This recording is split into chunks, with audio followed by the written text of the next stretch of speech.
Hello, hello. I'm here to make a quick response video to a post that Chris Cornthwaite made just, I think, today.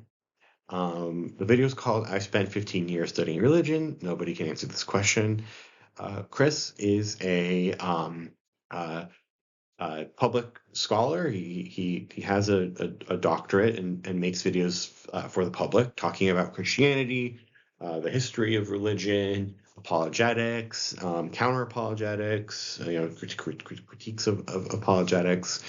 He's also done some really interesting interviews. That's the thing that I um, watched most of the actual time I spent on his channel is watching his two interviews with Marcus Vincent. Really great interviewer and really like interesting ideas covered in those videos. And I think he's a really great presence for everything that I've seen from him on YouTube. I think within the sphere of people talking about religion on the internet, his voice is really important. But I'm gonna be critiquing his video just a little bit today.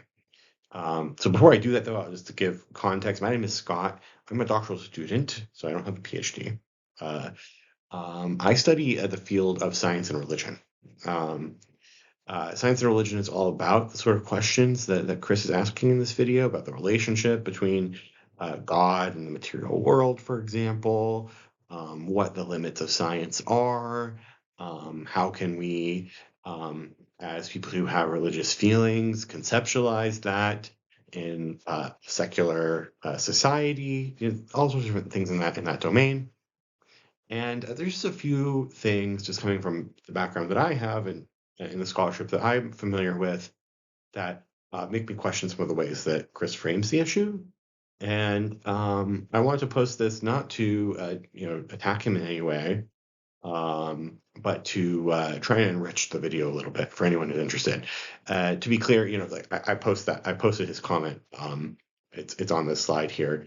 As he notes, he had to hella simplify things to make his video. So of course there's going to be things that he misses. So I'm not trying to make it out that he's made some sort of serious error or anything like that. Just that I think there's some more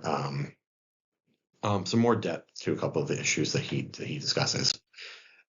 Specifically, the thing that I had a little bit of a problem with in Chris's video is that he creates a sort of divide, and on one side of the divide he puts atheism, uh, irreligiosity, and materialism, and on the other side he puts theism, openness to a spiritual world or something non-material, and religiosity.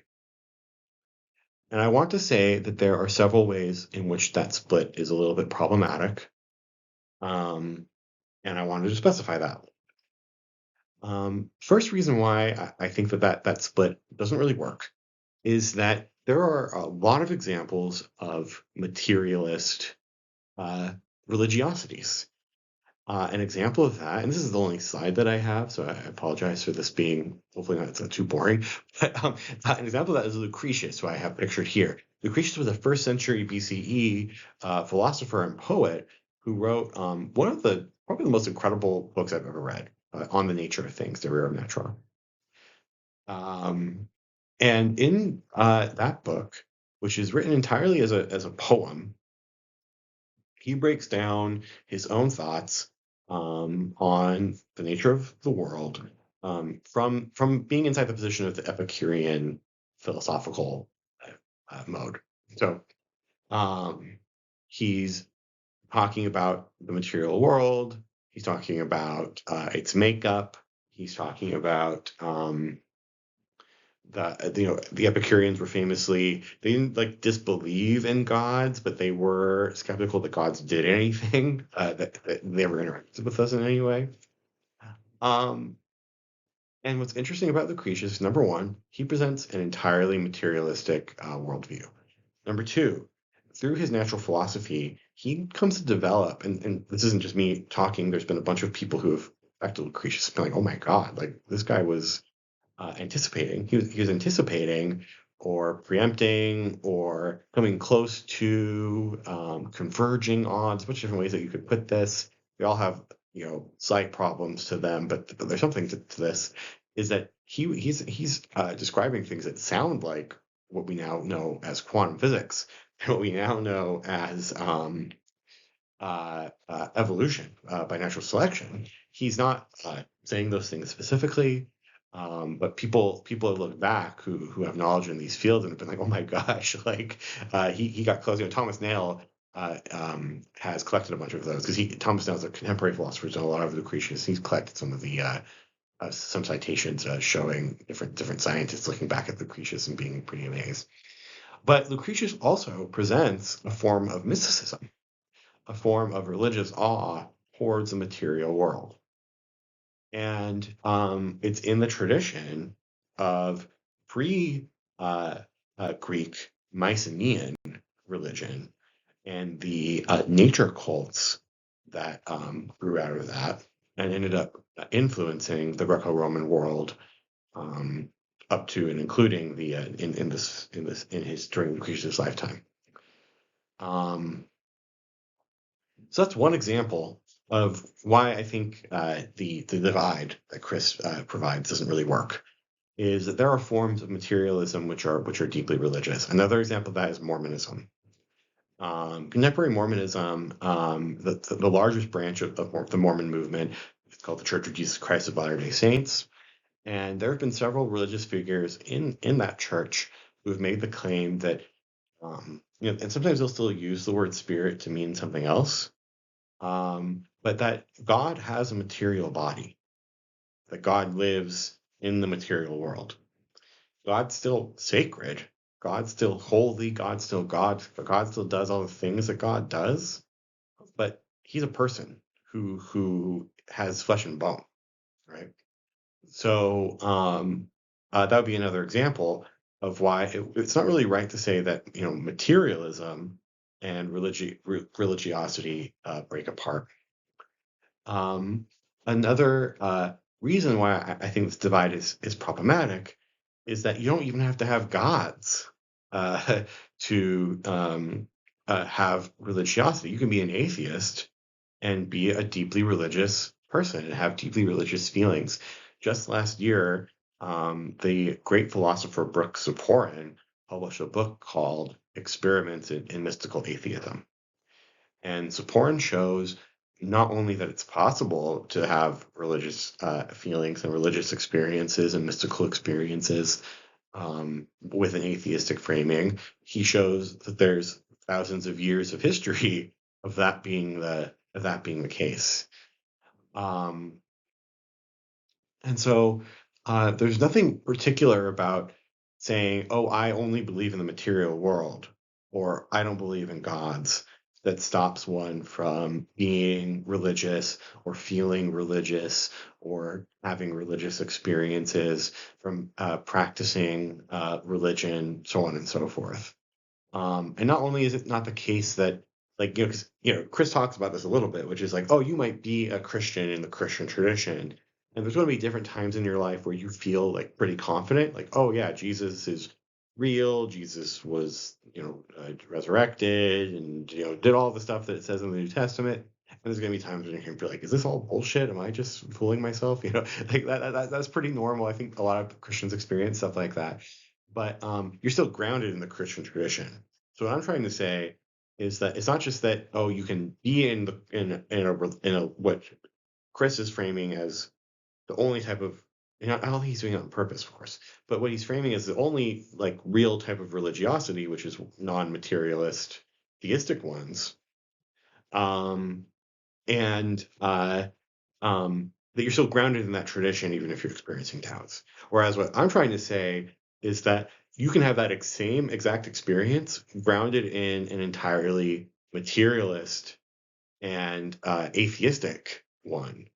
And there are, real world religious communities that embrace those sorts of views. There are entire like Epicurean societies, for example, which come in the tradition of Lucretius. I think that Mormonism is another example of that. Of course, that's where another blurry line, because Mormonism is a type of Christianity.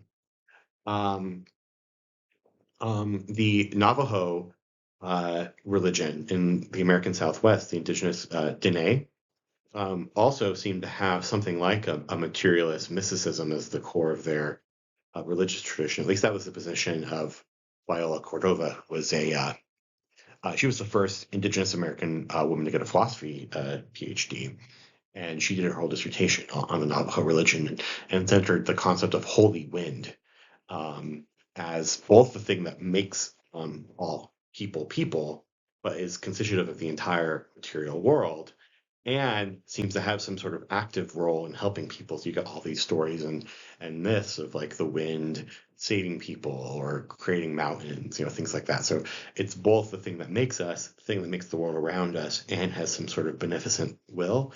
That's still materialist for by all, even though the concept of wind itself is slightly metaphorical there because it's not just literally wind because we're not physically wind. Um, uh, it still seems to be a materialist view, or it could definitely be interpreted that way. So that's really all I wanted to say. I have a bunch of other things I could say about Chris's video, of course, good and bad things. That's the thing I wanted to zoom in on that I think is really important is that if you are someone who has like religious feelings, I'm describing myself here, right? If you're the kind of person who has religious feelings, if you've had um, deeply mystical experiences, or even like potentially what seems like magical or supernatural experiences, but you're doubtful about the sort of metaphysical claims of Christianity, or if you are like worried that Christianity might be in some sense antisocial. And what I mean by that is that like maybe Christianity has some negative impacts on society. You can make that argument for sure if you have those sort of concerns. And you're like, oh, I don't really want to, throw my hat in the ring with Christianity, even though I have these religious feelings. There are a lot of other resources available to you. Um, a lot of other traditions that are available to you that are entirely materialistic, entirely atheistic, and or combinations of or just one or the other, right? So like there are like materialist polytheisms, for example. Um, that those things are available to you. They're an option on the table, and that those are, to me, I think they're a preferable uh, form of religiosity than Christianity, at least for a lot of contexts. And so Chris, doing his best to be ecumenical, to be epistemically humble, maybe overstates the differences between these things. And I just wanted to clarify it and say, it could be other ways.